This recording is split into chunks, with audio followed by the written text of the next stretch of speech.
Hi there, and welcome back to Norwegian Bushcraft. I'm Oddjelen, the creator of this channel and the company. And today I want to give you a few tips around using the ferrorod. During years of instructing in both bushcraft and survival, I often see that people are struggling quite a bit with using the ferrorod. I was a bit surprised in the beginning, but it's understandable because it's not that easy if you don't have enough practice and enough experience with what kind of materials you can use.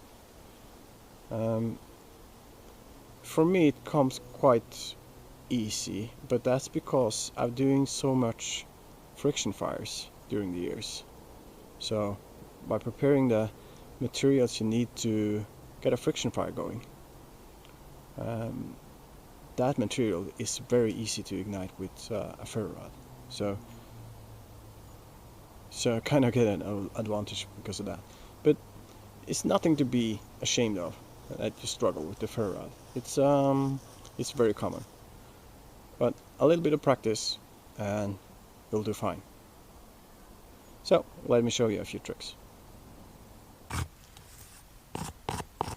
If you don't have anything else, scraping from any dry stick will usually catch quite well with a ferrorod.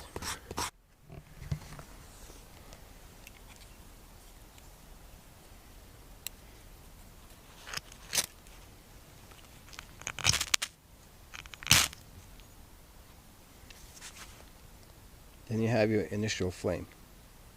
Then you can put on shavings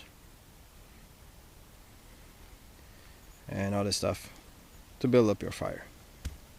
You can also carefully, without making a spark, shave off a little bit of metal from your ferrorod.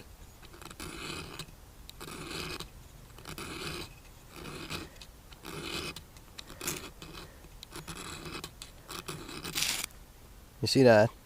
You get a lot of flames or sparks going off down on the material.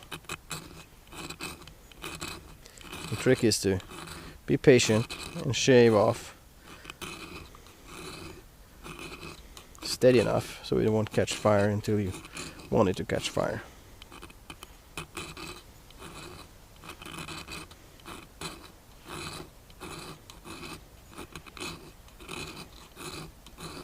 So in NorwegianBushcraft, instead of the spark running off in the air, the sparks and the flames will be on the surface.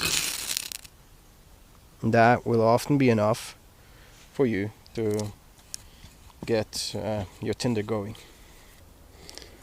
These type of birch bark, the outer very thin silky paper like slivers you take off.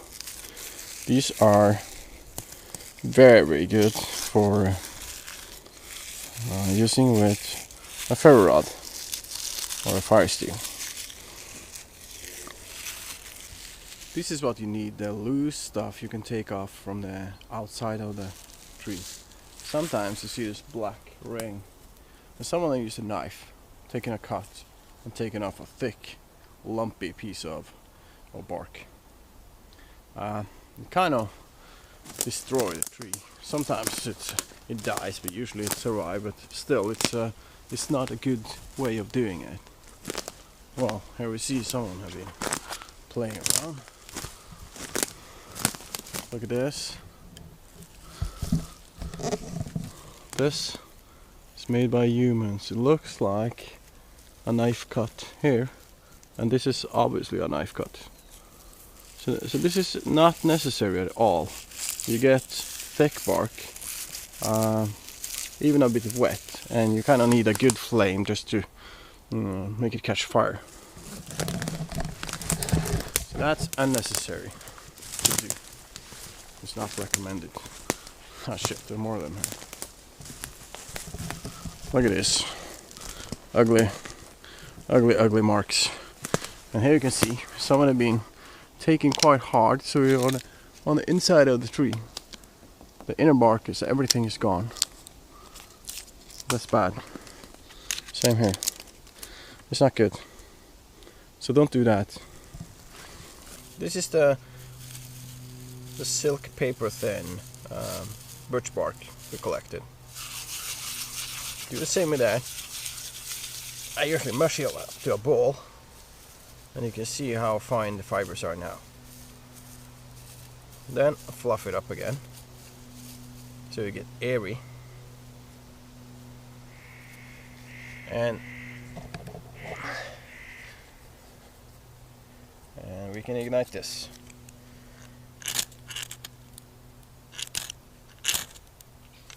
Like so. If we had used a big, thick flake of the birch bark, we wouldn't be able to do this without preparing it. So this is the best of the birch bark when you want to ignite with ferrorod or a bow drill set or anything else like primitive methods. But what if you don't have any birch bark? What if there's no birch in your area? Well, there are other plants you can use. You know, all these plants that has like this fluffy stuff in the fall. That's kind of wings or parachutes, and usually it's a seed in the end of it. That's for a plant to spread their seeds. The wind come and take it and blow it away. You maybe seen dandelions. When after they've been yellow, they go back and poof. Next day they are like this round ball of gray hair. If you try your ferrorod on that, your firesteel, just give it a spark and it will burst into a flame like gasoline. So those are very nice to use. Pick some of them and put them into the other thing that's not very flammable, and it will help to make that burn. We're gonna look at that. Well, here we got some useful stuff. These are Testils, and as you can see, it has this fluffy hair there for spreading the seeds. So you can use some of these. These are very nice. Okay, we're back. Here's our Testils fibers we found. So let's put that inside of this rough grass to see if we can use the Testils to help us to ignite. We don't need all this to ignite the grass. You need to be fluffed up a lot. The fluffier the better. I like Testils better than, for instance, fireweed, because fireweed burns so quickly. It's almost impossible to see it. It just poof and away, and it's hard for it to ignite something else. So let's try this.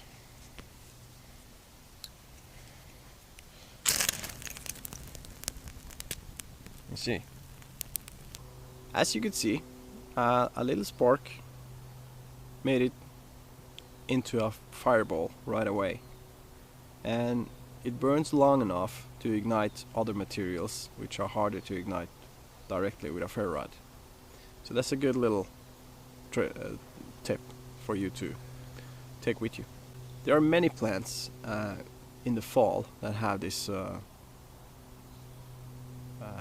this fluffy seed spreading properties. Dandelions, it's the whole season, from the snow goes to the snow come back, so it works for a very long time.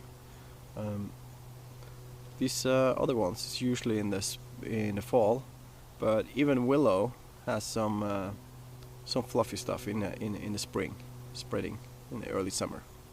So you can find it almost Yeah, all the summer part at least. Sometimes you find it in winter too. Other stuff, old man's beard, the brown one, perfect. That were growing on trees. That's also good stuff. It's not that easy to ignite, especially if it's a little bit moist. But you can put it in your pocket and dry it out that way, and then it will work quite well. I can't end this video without showing you the nature's maybe biggest supplier of fluffy stuff that burns. The cattail. Here's an old one. Nice fluff.